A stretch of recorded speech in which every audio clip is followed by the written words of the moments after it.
The unalivings of Eve Stratford and Lynn Weedon, two young women from London, England, occurred in separate, ethically motivated attacks by the same unidentified individual during 1975. Stratford was a bunny girl and Weedon was a schoolgirl who was unalived almost 6 months later on the other side of London. After Weedon's cold case was reopened in 2004, new DNA techniques revealed that she and Stratford had been unalived by the same person. Stratford's case was reopened in 2007, but neither case have been solved. A £40,000 reward for information leading to the unaliver remains on offer. Stratford's and Weedon's unalivers have been linked to other cases, in particular the unaliving of Elizabeth Paravincia in September 1977, which occurred only 1 mile away from the site of the attack on Weedon. The unalivings occurred in almost identical circumstances, and police themselves linked the unalivings. The perpetrator is, therefore, likely to be an uncaught serial unaliver, a term usually used to describe repeat unalivers who have unalived at least 3 victims. Elizabeth Eve Stratford was born in Dortmund, West Germany on the 20th of December 1953 to Albert and Lisa Stratford. Her mother was German and met her father, an English medic, in the Royal Army Medical Corps in the 1970s. He was serving as part of the British Army of Occupation on the Rhine in the aftermath of the Second World War. In her adolescence, she won 3 beauty contests in Germany. The family moved around the world during Stratford's childhood, eventually settling in Aldershot, Hampshire.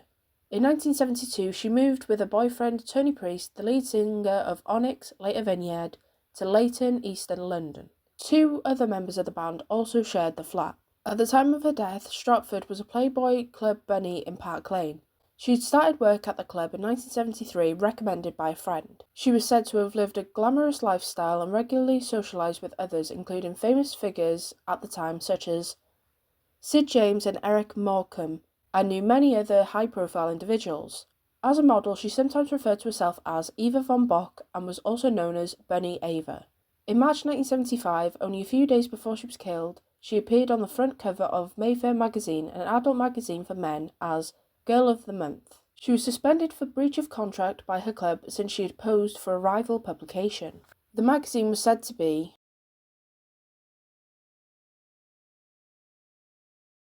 Police would later conclude that the magazine cover had likely enticed her killer. On Tuesday, the 18th of March 1975, Stratford was found dead by her partner at their flat in 61A Lyndhurst Drive, Leighton. Her throat had been cut between 8 and 12 times from ear to ear, while her neck and face were extensively mutilated, with detectives stating that it was one of the most horrific murder scenes they had ever seen. She was found partially unclothed with a nylon stocking tied to one ankle and her hands were bound by a scarf. She was dressed only in a flimsy pink bra and panties and a flimsy blue nylon negligee open at the front. There was a strong suggestion that she had been SA'd and S was found in swabs. There was no sign of forced entry to the property, nor were there any signs of a struggle. A particular cloying scent was left by her attacker in the room she had been found.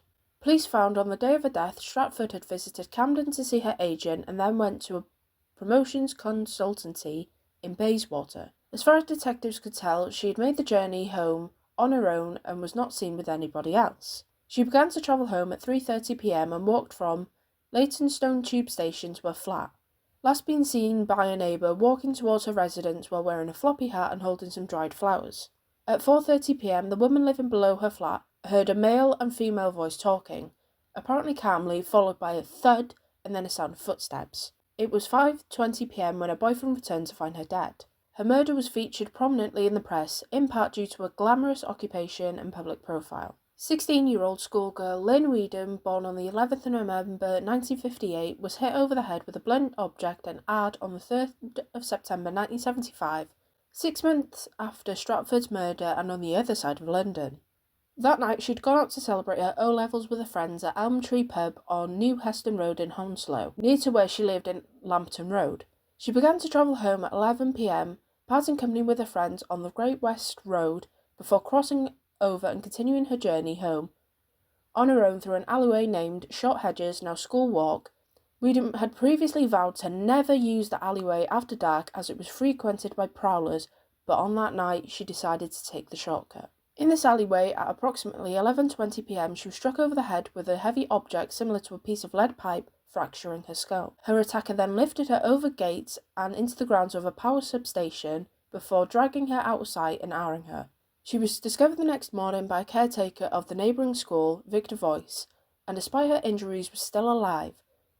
Unfortunately, she died a week later in hospital without regaining consciousness. Around the time of the murder, a man out walking his dog had seen a white male walking down the alleyway. Other witnesses described seeing a man believed to be the same individual running across the Great West Road into the alleyway. It is believed that this man was Weedon's attacker. Police were convinced that the magazine piece Stratford had appeared in the same month she died lured Stratford's actually motivated killer to her. They believed that the killer had traced her address and then attacked her. That month's magazine featured naked photo shoots of her alongside an interview in which she concluded that she liked to be submissive, Ashley stating, she further commented that she found it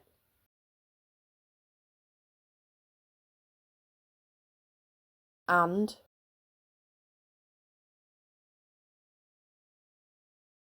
her colleagues reportedly were shocked at her outspoken comments about her actual life. Police also noted that, although she had 3 housemates, she said in the article that she lived alone with her cat. Detectives believed that she may have been spotted by her killer and followed home to her flat before being murdered. Stratford was said to have been upset about the Mayfair cover, believing that it made her sound lesbian. Stratford was bisexual and stated in the article that she liked men and women. The fact that there were no defence wounds and no one heard any screams or shouts suggested that Stratford knew her killer. But it was also considered that she had been terrified enough to simply comply with the attacker's demands. The bouquet of flowers she was seen carrying home was found discarded in the hallway of the apartment ground floor entrance and not up in the first floor rooms, suggesting that she was confronted by her killer almost immediately after entering the house. It was also observed that the bouquet of dried flowers and grasses was similar to those Stratford had posed with in the Mayfair magazine cover. Detectives considered the possibility that her killer was a secret lover that she had invited around, but considered this unlikely, as she would have known that her boyfriend could have returned home at any time. However, there was also no sign of forced entry. Another theory consisted that the attacker was a friend or acquaintance she may have let in. Other bunny girls at her club were interviewed and it emerged that some had received obscene phone calls in the lead up to the murder. One girl, Marilyn Looms, had received death threats following her own nude centerfold in Mayfair. Detectives found that Stratford herself had received a number of intrusive phone calls in the days leading up to her death, in which the caller had either hung up without speaking or had whispered obscenities over the line. It was also discovered that she had received 3 mysterious phone calls on the day she died. Each time she had answered the phone, the caller had said nothing and then cut the line dead. Searches of nearby gardens, dustbins and drains following Stratford's murder failed to find the murder weapon, but did uncover a badly torn copy of the magazine which featured Stratford days before her death, although other magazines were also found there. 2 photo-fit pictures were released by detectives of 2 men seen in the vicinity of the murder site that day which officers wished to speak to. One was described as being in his late 30s or early 40s, of medium height with a particular limping gait and ruddy complexion. The other was about the same age but taller, with thick, black, wavy hair. Nothing came of the photo-fit appeals. Stratford had previously complained about a man who lurked near her house and followed her, but nothing was known of him other than that her description of him was having a particularly strained and stiff walk. There were claims that an aggrieved Arab associate had tried to run Stratford down as she left her Park Lane club one night before her death, suggesting the man might have had a vendetta against her, but nothing became of it. In October 1975, police in Liverpool found newspaper reports of Stratford's brutal killing smeared with lipstick in an empty bedsit. Also at the scene were magazine photos of the model which appeared to have been stabbed with a dart. The landlord had discovered the items after cleaning up the flat after it was vacated by 2 male tenants. By 1976, all leads had been exhausted by the original Stratford investigative team and the murder inquiry was wound down. The murder weapon was never found. In 2007, the Weedon investigation was reopened. In 2007, new DNA technology unexpectedly showed that the murders of Stratford and Weedon were committed by the same person. As a result of the link, Stratford's case was reopened. 16 of the main suspects in the murder had their DNA taken, but none matched the killer sample. Both cases were featured in the September 2007 episode of BBC Crime Watch, where DCI Andy Mortimer stated that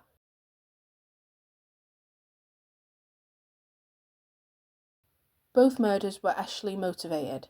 It was noted that the attacker had, on both occasions, taken the weapon to the scene before taking it away with him, clearly indicating that they were premeditated attacks for actual motivation.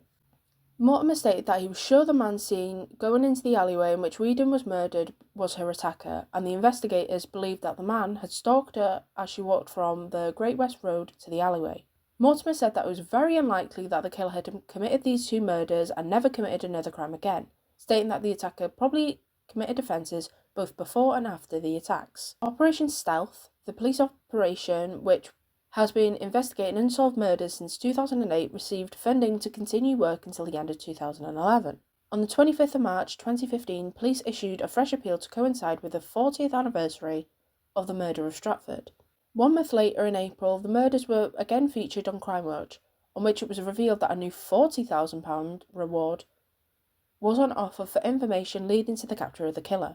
Detective noted that it was possible that the killer could have unknowingly committed crimes or gone to prison for other matters between the time of the murders in 1995. It was only this year that DNA began to be taken from individuals arrested for crimes.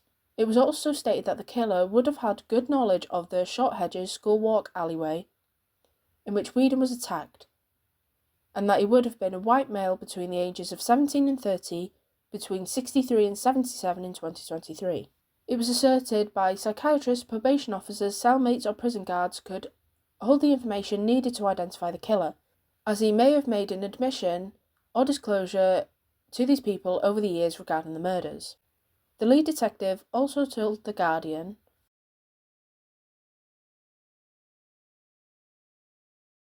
"In the early hours of the 9th of September 1977, almost 2 years to the day since the death of Lynn Weedon, 27-year-old Elizabeth Paravincia, also spelled Elizabeth Paravinci, was murdered only a mile away from the site of Weedon's attack. The murders occurred in similar circumstances, and it was immediately announced that the killings of Weedon and Paravincia could be linked. Just as in the case with Weedon, Paravincia also walked home late at night along the Great West Road before turning onto Orsley Road, where she was attacked. Having walked past St Mary's Church and the playing fields of Isleworth Grammar School, now Isleworth and Soon School, Paravincia drew level with the driveway of the private Parkfield housing estate where she lived when she was suddenly attacked from behind with a man who struck her with a blunt instrument, as in Weedon's killing. Her skull was likewise instantly fractured, and the killer similarly dragged her body away from the street and into the shrubbery. Although in her case there was no sign of actual interference, detectives believed that her attacker had been disturbed and fled before interfering with the body. Similar to Eve Stratford, Paravincia was blonde and described as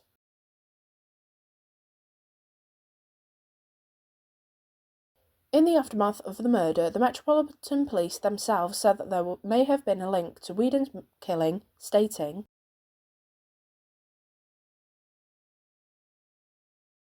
"A large police hunt was launched in response to her murder, and a photo-fit picture of the suspect was released, leading to more than 60 calls being made to the police by the public." In January 1978, the lead detective, Detective Chief Superintendent Chris Draycott, said that there were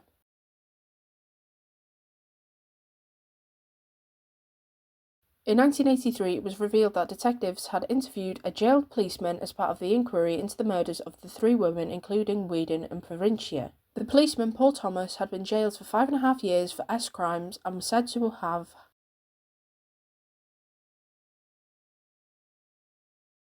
He reportedly prowled the streets in the area at night wearing a hood and dark clothes. He was also known to have harassed women with anonymous phone calls, as Stratford was in the weeks before she was killed. Thomas was interviewed after his arrest for other crimes, and was questioned routinely about the death of Elizabeth Paravincia. However, he was reported to have produced In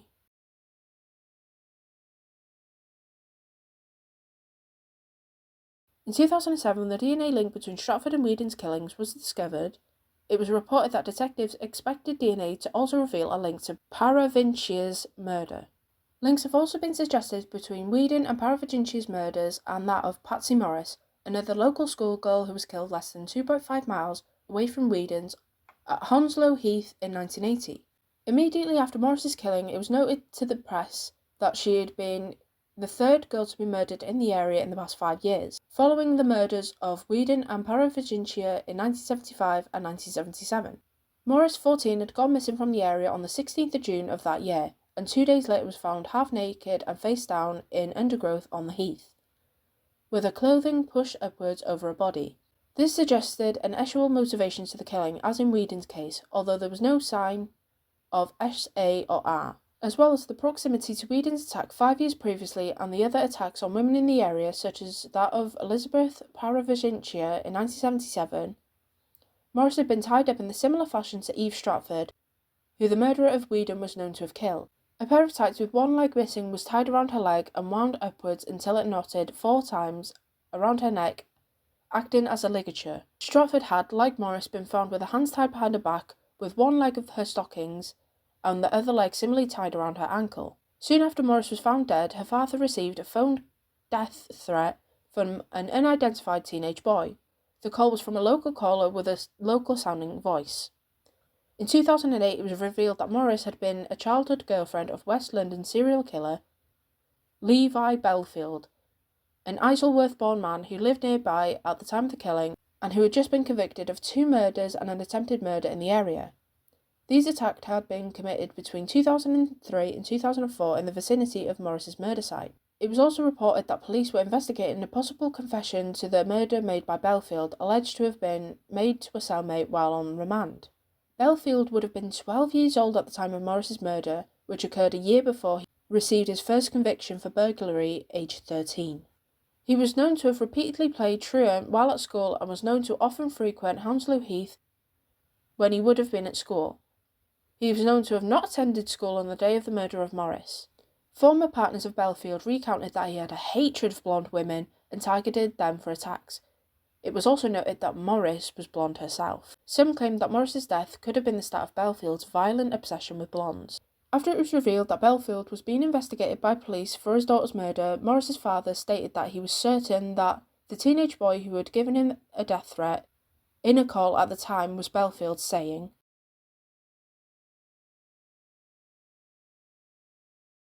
In 2005, before the DNA link between Stratford and Weedon's unalivings was discovered, there was media speculation linking the unalivings of Stratford and Linda Farrow, a 21-year-old mother of 2 who had her throat cut in her own home whilst being heavily pregnant on the 19th of January 1979.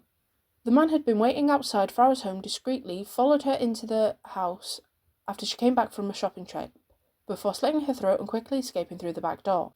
Links were suggested between Stratford and Farrow's cases because they both had their throats cut and both had worked at West End night spots. Farrow had worked in the International Sports Club in Mayfair, where boxing matches were held. Stratford and Farrow had lived 5 miles apart. When the DNA link between Stratford and Weedon's unalivings were revealed in 2007, it was reported that detectives believed that DNA could prove a link to Farrow's unaliving. Police extracted a DNA profile from Farrow's unaliver and uploaded it into the National DNA Database to check whether there was a link to Stratford's unaliver, but the test showed that Stratford and Farrow's unalivings were not linked, and that there was no match between the DNA found in Farrow's case to any other crime. This indicated that there was no evidence to connect the unalivings. The lead detective on the case, Rebecca Hamilton, confirmed the existence of forensic evidence in Farrow's case on Crime Watch in January 2009. Despite this, in 2022, former Metropolitan Police Detective Colin Sutton, who led the high-profile investigations into Levi Belfield and Delroy Grant, claimed that Farrow's unaliver could have been linked to Stratford and Weedon's. Sutton had previously carried out a cold case review of the evidence in Farrow's case on behalf of the Met in 2002, before the DNA evidence was discovered in the cases which showed they were not linked, and said he was struck by the similarities he saw. He said that the cases of Stratford and Farrow were similar as both of their throats were cut in their own home. Sutton's claims come despite the fact that Farrow and Stratford's unalivers were found not to be linked by DNA. His claims were promoted in advance of a book about the case he was due to publish with John Blake Publishing titled The West End Girls. A documentary based on the book, promoting Sutton's claims, was also due to be released in 2022 titled